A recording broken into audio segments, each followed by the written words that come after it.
여러분, 이솝우화 잘 아시죠? 이솝우화에 이런 이야기가 나옵니다. 당나귀가 한 마리가 길을 가다가 우연히 사자 가죽을 주었습니다. 당나귀는 장난 삼아서 그것을 뒤집어 써 보았습니다. 자기가 봐도 진짜 사자처럼 보였습니다. 당나귀는 자기가 사자인 듯 우쭐해져서 여기저기를 돌아다닙니다. 숲속 짐승들이 사자 가죽을 뒤집어 쓴 당나귀를 보자 사자인 줄 알고 기겁하고 도망갔습니다. 사자놀이를 너무 재미있어 하던 당나귀가 여우를 만났습니다. 이번에는 진짜 사자처럼 한번 해봐야지 생각하면서 사자처럼 포효합니다.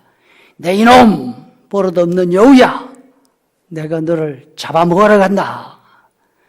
그렇지만 그 소리를 들은 여우는 놀라서 도망가기는커녕 배꼽을 잡고 웃으면서 대굴대굴 구릅니다.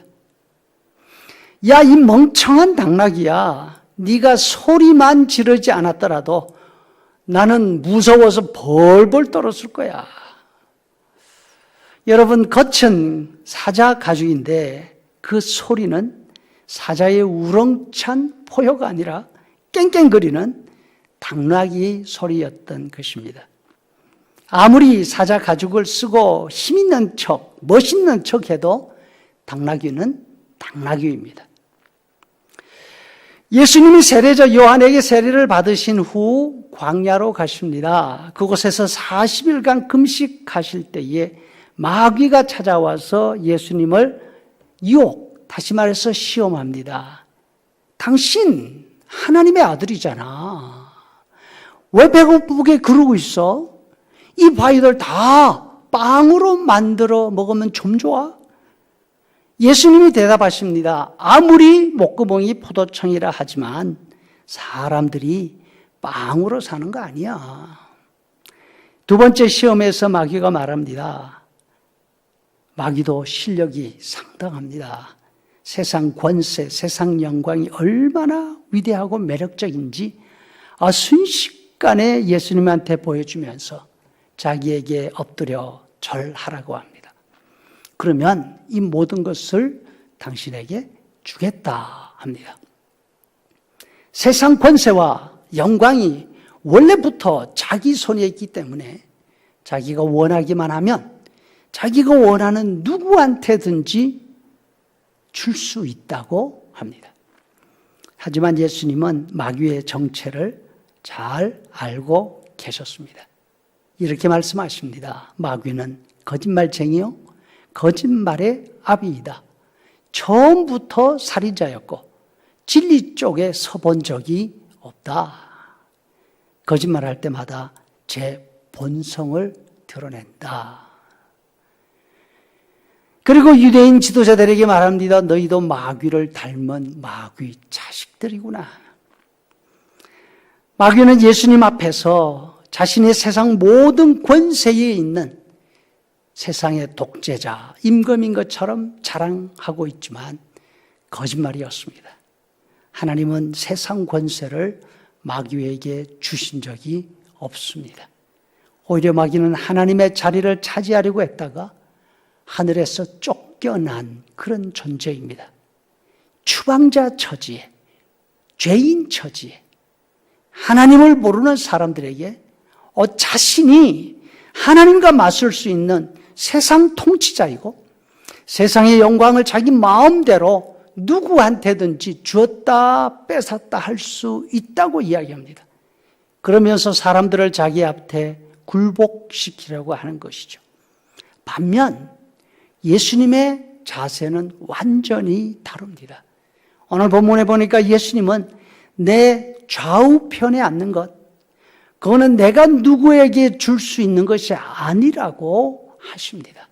무슨 말씀인가 하면 제자들 가운데 두 사람이 예수님께 와서 예수님의 세상이 되거든 자신들을 하나는 예수님의 오른편에 하나는 예수님의 왼편에 앉게 해달라고 고위직을 부탁하고 있는 것입니다.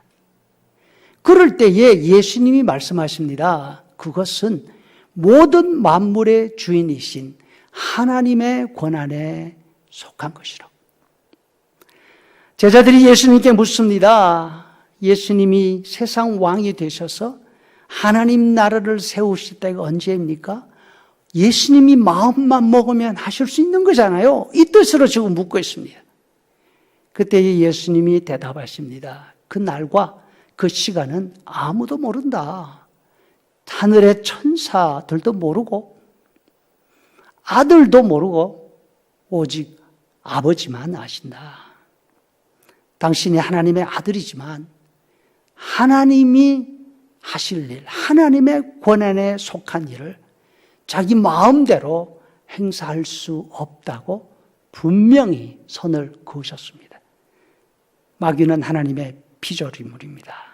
하나님의 명령을 수행하는 종, 천사 가운데 하나였습니다. 하지만 하나님께 순종하는 것이 싫었습니다.